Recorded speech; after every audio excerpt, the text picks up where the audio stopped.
Belum ada tawaran menteri ke PKB, makanya barangkali mungkin Caimin ngambek dan akan mengajukan hak angket bersama dengan PDIP. Itu angket amat sangat dibutuhkan.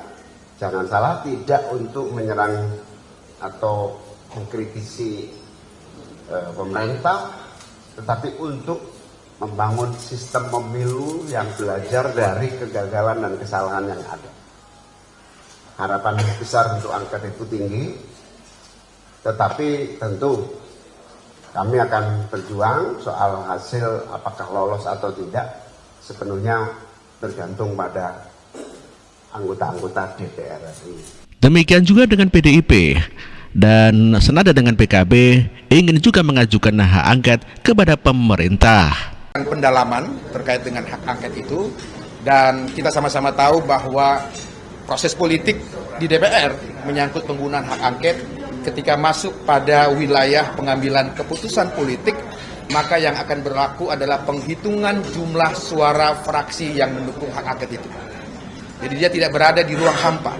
Namun demikian, ide gagasan untuk kemudian mematangkan hak angket itu terus kami lakukan di DPP PDI Perjuangan, tetapi untuk melangkah tentu kita harus menghitung bagaimana kekuatan-kekuatan partai politik yang lain menyikapi soal angket ini.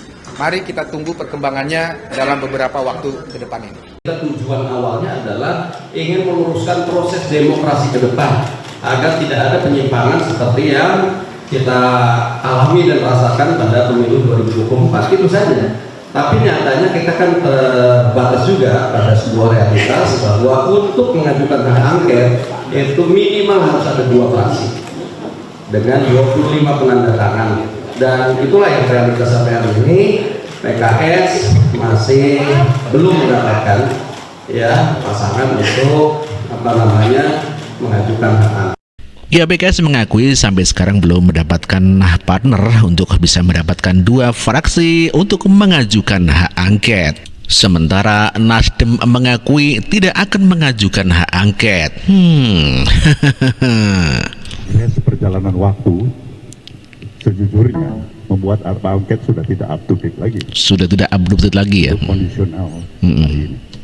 Itu menurut Nasdem. Dari satu proses perjalanan, minute by minute, jam by jam, waktu ke waktu, hari per hari. Saya ini esensi daripada keberadaan hak angket sudah jauh daripada harapan kita bersama. Tapi bukan berarti kita menghalangi upaya untuk silahkan gitu ya. Barangkali perjuangan untuk menanjutkan hak angket. Subjektivitas Nasdem menyatakan time frame-nya tidak tepat. Ya, Nasdem mengatakan bahwa hak angket sudah tidak tepat lagi dan tidak up to date ya untuk diajukan, dikarenakan pemilu sudah usai dan telah terpilihnya seorang presiden dan wakil presiden, tinggal menunggu pelantikannya saja.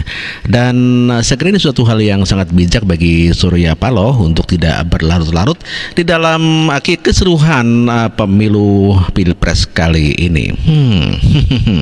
Sementara Todung Mulya Lubis sebagai tim kuasa hukum Ganjar Pranowo sangat berharap agar partai politik bisa melaksanakan hak angket di DPR. Penyelesaian pelanggaran pemilu yang sifatnya TSM hanya dalam waktu 14 hari. Jadi ke depan sebetulnya kalau kita ingin menyelesaikan secara tuntas persoalan sengketa Pilpres, tidak boleh dibatasi waktunya hanya 14 hari.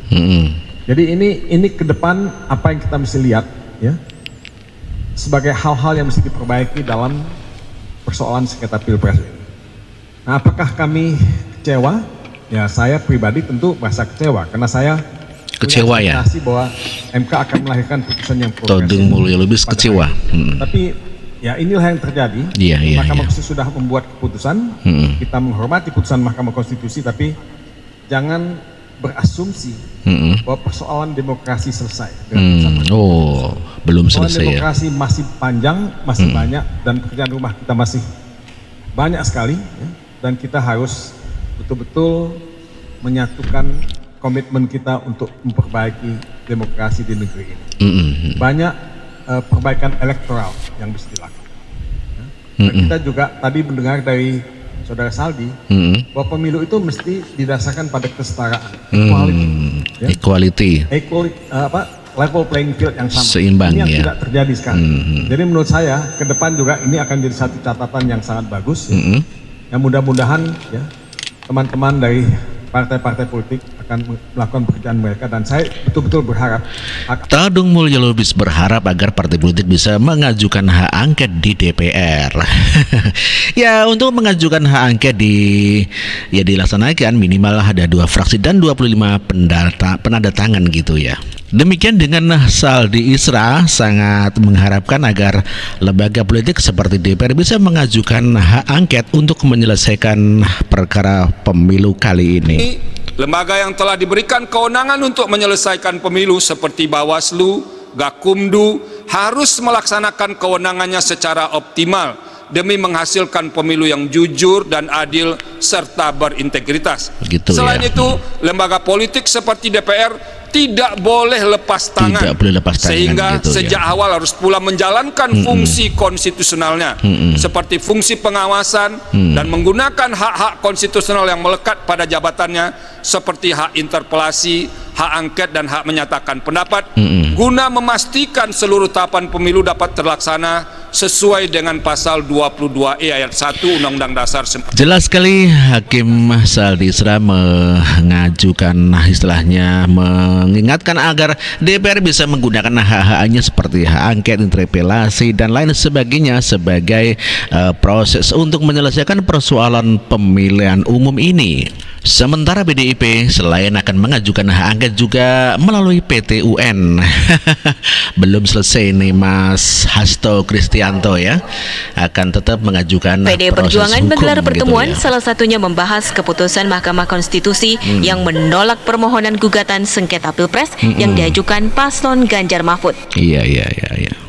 Sekjen PDI Perjuangan Hasto Kristianto mengatakan PDIP menghormati keputusan MK meski tetap menggunakan jalur hukum lain diantaranya lewat Pengadilan Tata Usaha Negara. Meskipun MK gagal di dalam menjalankan fungsinya sebagai benteng konstitusi dan demokrasi, namun mengingat sifat keputusannya yang bersifat final dan mengikat, maka PDI Perjuangan menghormati keputusan MK. Menghormati. Berjuang di dalam menjaga konstitusi, memperjuangkan demokrasi, pelaksanaan pemilu yang demokratis, jujur dan adil, serta berjuang untuk menggunakan setiap ruang hukum termasuk melalui PT UN. Untuk itu, PDIP juga mengapresiasi 3 hakim MK yang menyampaikan pendapat berbeda. Termasuk adanya politik. Meski menerima putusan MK, PDIP juga memberikan catatan khusus. Itu mereka bersepakat bahwa gagasan sebagai partai yang memegang prinsip negara hukum dan demokrasi